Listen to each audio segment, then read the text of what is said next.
I'm Bobby Dean, and you're watching Dante's Boxing Nation. Boxing Nation.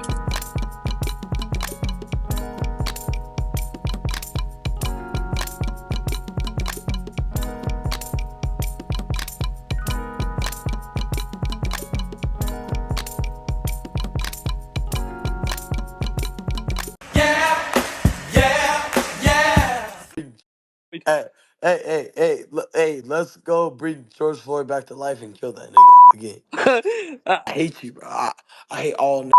And guess what? I'm not apologizing for nothing. You ain't gonna catch me apologizing for nothing. The last time I apologized was never. So, y'all can come and try to touch me all y'all want. Shoot me if you want. I don't give a fuck.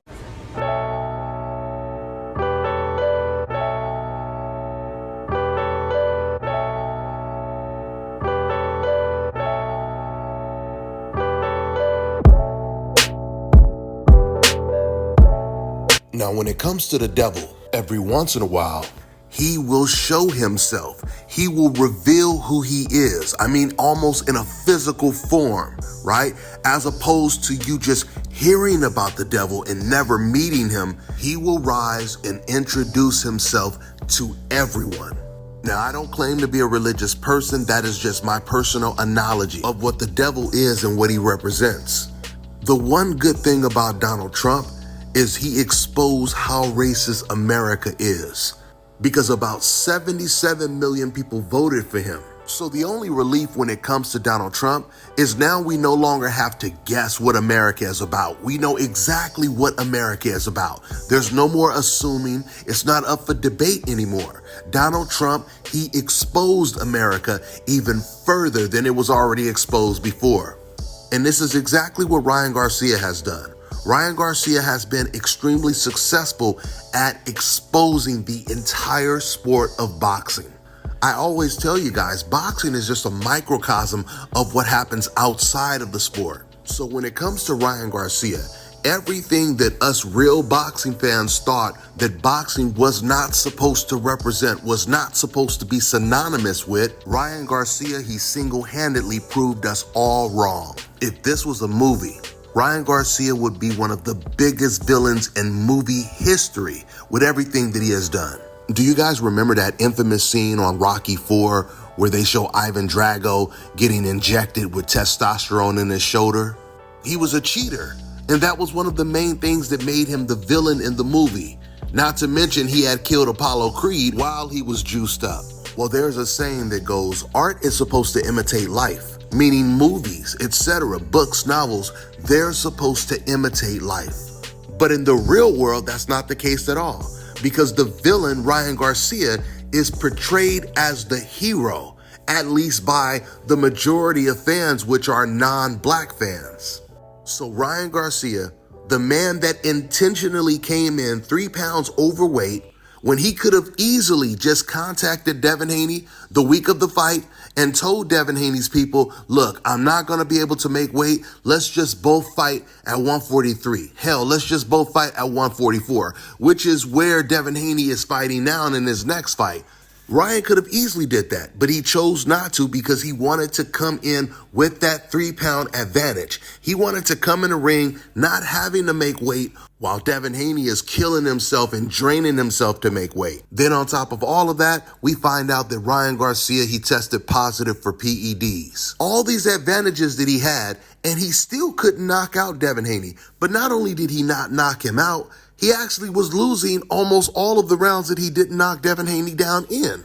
Did you guys know that all 3 of the judges had Devin Haney winning the majority of the rounds in the fight? Hell, with all the cheating that Ryan Garcia did that night, he was really supposed to completely blast Devin Haney out. So then after Ryan gets exposed as a cheater, he comes out of the closet as a complete racist. I mean, guys, if this was a movie, Ryan Garcia would be the devil's ambassador.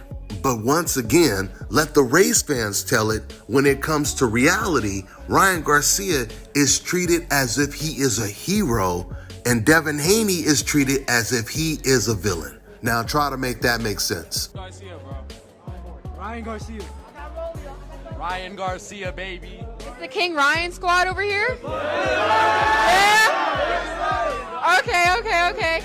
So what boxer on the card do you want to see get flattened the most? Oh, we got some Haney haters over here. You got a lot of these non-black fans on the internet. They hate Devin Haney's guts with a passion. They stay on the internet attacking Devin Haney personally, but yet they haven't said anything bad, not anything bad about Ryan Garcia or Teofimo Lopez. We know what time it is. That ain't nothing but the devil hopping in that elevator and taking it up to the ground floor to come introduce himself to us all. The one good thing that Ryan Garcia has done and has been very successful at is exposing the entire sport of boxing. Because of Ryan, we no longer have to guess how racist the sport of boxing is. Ryan has completely disrespected the sport in every way. And old media, they look up to him as if he is a hero. And it's truly because they feel that Ryan Garcia has defied the odds. He was able to knock down and actually almost beat a very gifted, talented Black American boxer that they were in fear was the next Floyd Mayweather, was the next pound for pound king. So the reason why they don't care that Ryan Garcia cheated, because deep down they see these Black American fighters as so gifted and so talented that even if you have to cheat to make it a competitive fight or even beat that Black American fighter, that's considered an even fight to them. And that's the way they see it.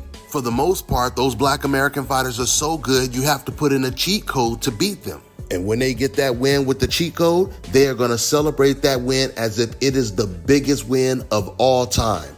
I mean, I got people right now. Somebody sent me a couple weeks ago, somebody sent me a screenshot of a guy. He put up a highlight of, Ryan Garcia knocking down Devin Haney. And he puts in the caption, "We will never forget this," as if this is the greatest win they feel they got over a Black American boxer. A guy who had to actually cheat. I mean, just imagine if the biggest win that Black Americans felt they got was a Black guy who deliberately cheated and actually got suspended and had the win overturned. And we celebrate that win as if it's the biggest win of all time. First of all, we know that would never happen in a million years because Black people go out of their way to hold other Black people accountable. But it will never work that way the other way around. With that being said, I'm going to wrap this video up. That's all I got for now, guys. I'm on to the next one.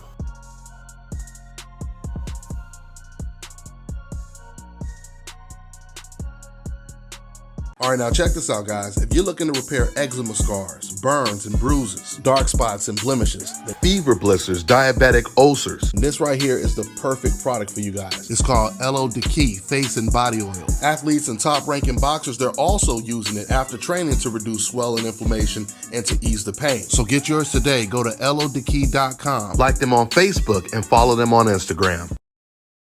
Let me tell you guys about Issa Israel Law Firm. It is a full-service legal practice based in Denver, Colorado, an emerging hub for combat sports and high-altitude training. If you're a fighter inside or outside of the ring and you need a law firm you can trust to fight for you, visit thefighterfirm.com or email help@iilawfirm.com. Legal representation is usually limited to plaintiffs or defendants in Colorado, but iFirm can help anyone in the world with trademarking their business name, logos, and U.S. immigration issues. This brother has been my attorney for a while and helped guide me through all kinds of business and civil issues, so make sure you guys go to thefighterfirm.com.